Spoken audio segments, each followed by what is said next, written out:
If you enjoy the content on this channel, please like and subscribe.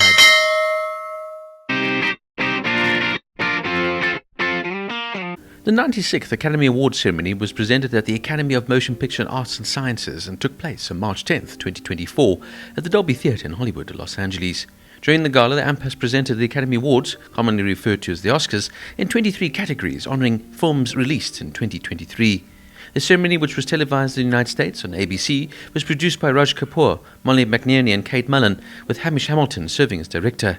Comedian Jimmy Kimmel hosted the show for the fourth time, following the 89th ceremony in 2017, the 90th ceremony in 2018, and the 95th ceremony in 2023. Overall, it turned out to be quite a predictable night, with Oppenheimer rightfully winning 7 awards, including Best Picture, Best Director, Best Actor, and Best Supporting Actor. Other major winners included Poor Things with 4 awards and Zone of Interest with 2. The awards night, though, did start slightly later than planned on Sunday after protesters, who are demanding a ceasefire in Gaza by Israel, blocked traffic outside the venue. US media reported that around 1,000 people took part in a demonstration outside the Dolby Theatre. A cascade of limousines heading towards the venue were blocked by the protesters, with some stars, including Killers of the Flower Moon star Lily Gladstone, being forced to abandon their vehicles. In his speech, Jonathan Glazer, who is the director and writer for the film The Zone of Interest, which won Best International Film, said that both those in Israel and Gaza were victims of dehumanization. The German-language film, which earned a total of 5 Oscar nominations, focuses on the family of Auschwitz longest-serving commandant Rudolf Höss. Höss ran the Auschwitz concentration camp between 1940 and 1943, and estimated 1.1 million people were murdered there, 1 million of them being Jews. After thanking those who worked with him on the film, Glazer, reading from a pre-written speech, said, "All our choices were made to reflect and confront us in the present, not to say, look what we did then, or rather what we are doing now. Our film shows where dehumanization leads at its worst. It shapes all of our pasts and our presents." The director, who is Jewish, added, "Right now we stand here as men who refute their Jewishness and the Holocaust being hijacked by an occupation which has led to conflict for many innocent people.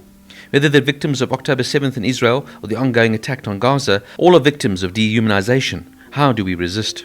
Palestinians in the West Bank and eastern Jerusalem have lived under Israeli occupation since 1967. Singer Billie Eilish, actor Mark Ruffalo, and Poor Things star Rami Youssef were among celebrities wearing a pin on the red carpet, calling for immediate ceasefire in Gaza. The pin wearing followed an open letter to the United States President Joe Biden, signed by nearly 400 artists. Some of the signatories included Bradley Cooper and American Ferrera, who were both nominated for awards this year. On a lighter note, Cillian Murphy became the first Irish-born winner of the Best Actor award. Murphy would say he was overwhelmed to have won, adding, "I'm a very proud Irishman standing here tonight." He concluded, "We made a film about a man who created the atomic bomb, and for better or worse, we are all living in Oppenheimer's world, so I'd like to dedicate this to the peacemakers everywhere."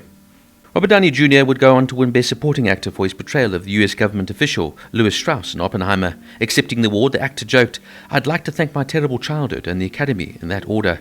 I needed this job more than it needed me," he continued. "I stand here before you a better man because of it." The star also paid tribute to his wife Susan Downey, who had said she found him as a snarling rescue pet, and added that she loved me back to life, and that's why I'm here. He concluded his speech by telling the audience, "What we do is meaningful, and what we decide to make is important." Host Jimmy Kimmel joked the cast and crew were getting open-hammered at the bar. Such was the film's success. As he accepted his first Best Director Oscar, Nolan thanked those who have been there before me and believed in me for my whole career. Addressing the Academy, he said, "Movies are just a little bit over 100 years old. We don't know where this incredible journey is going to go from here. But to know that you think I'm a meaningful part of it means the world to me." A somewhat disorientated-looking Al Pacino appeared to forget to introduce the 10 nominees for Best Picture before going straight to announcing Oppenheimer as the winner of the night's top prize. Accepting the prize, producer Emma Thomas said, "I think any of us who make movies dream of this moment, but it seems so unlikely that this would ever actually happen." Oppenheimer also won Best Editing, Original Score, and Cinematography. However, it lost several other technical categories, denying it a record-breaking number of wins. Instead, the unusual steampunk drama Poor Things won Best Production Design, Costume Design, Makeup and Hairstyling, as well as Best Actress for Emma Stone.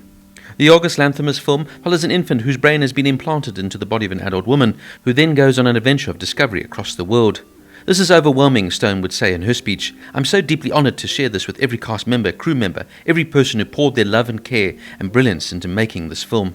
Best Actress was the only major category that award watchers had struggled to call, and had been seen as a dead heat between Stone and Lily Gladstone for the Killers of the Flower Moon.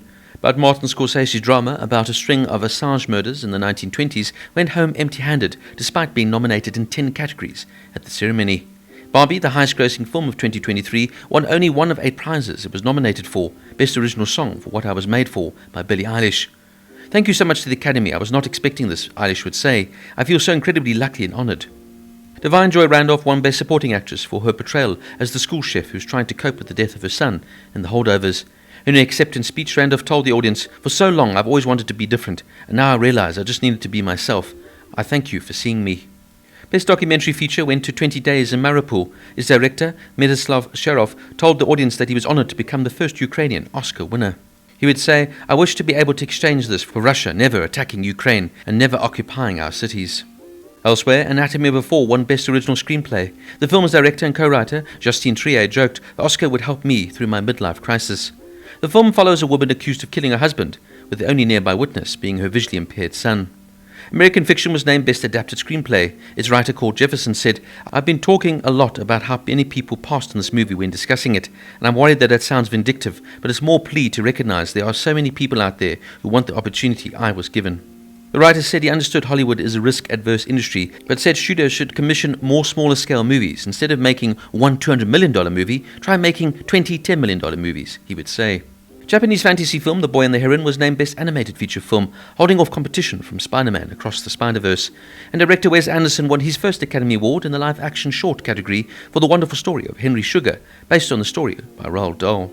For the 4th time, the ceremony was hosted by Jimmy Kimmel. The US chat show host opened with a monologue which reflected the past 12 months in the film industry. Recalling the strikes that brought Hollywood to a standstill, Kimmel paid tribute to the efforts made to get a fair deal for actors and writers. He joked that actors could now stop worrying about being replaced by AI and could go back to worrying about being replaced by younger, more attractive people. Turning his attention to Barbie stars Margot Robbie and Ryan Gosling, he said, "If either of you wins an Oscar tonight, I would like to say you won something much better, the genetic lottery." Kimmel also suggested that nominated movies were too long this year, adding, "When I went to see Killers of the Flower Moon, I had mail forwarded to the theatre. Killers of the Flower Moon is so long," he continued, "in the time it took me to watch it, you could drive to Oklahoma and solve the murders yourself." Towards the end of the ceremony, Kimmel read an online post from former US President Donald Trump, who complained about Kimmel's performance. Responding to Trump live on air, Kimmel said, "Thank you, President Trump. Thank you for watching. I'm surprised you're still up. Isn't it past your jail time?" Overall, the 96th Academy Awards will go down as a pretty predictable ceremony. Now, personally, Poor Things was one of my absolute favourite films in the nominated list. But I cannot dispute Oppenheimer winning Best Film. It had everything, a poignant story, it was beautifully made, with a superb production, fantastic acting, and phenomenal directing from Christopher Nolan. Not to mention that the film was also a huge success at the box office, so therefore it ticked every box and fully deserves its 7 wins. Probably the biggest surprise of the night had to be Emma Stone winning. I wouldn't have minded Lily Gladstone winning the Best Actress award, and you do wonder if she'll ever get the chance again, as Emma Stone is one of those actresses that will keep churning out fantastic performances. But in saying that though, Emma Stone's performance in Poor Things is a real tour de force, and she fully deserves the win. Otherwise, the night really went to plan. But some of the highlights must be the musical performances of I'm Just Ken and Was-He, A Song for My People, John Mulaney summarising the plot of Field of Dreams while presenting the award for Best Sound, and an almost nude John Cena presenting Best Costume Design, and past actors winners introducing this year's winners nominees were considered by many to be the highlights of the ceremony. Unfortunately, the In Memoriam section received criticism for being too distracting and the names and faces being so tiny and distant much of the time that it was difficult recognising them. Some of the notable names mentioned were Michael Gambon, Harry Belafonte, Alan Arkin, Julian Sands, Andre Braugher, Tom Wilkinson, Paul Rubens, Matthew Perry, Carl Weathers, and Tina Turner. So the 96th Academy Awards have come and gone, and overall it's a night where you can't really disagree with the main winners. Now I cannot wait to see what 2024 offers in terms of great filmmaking.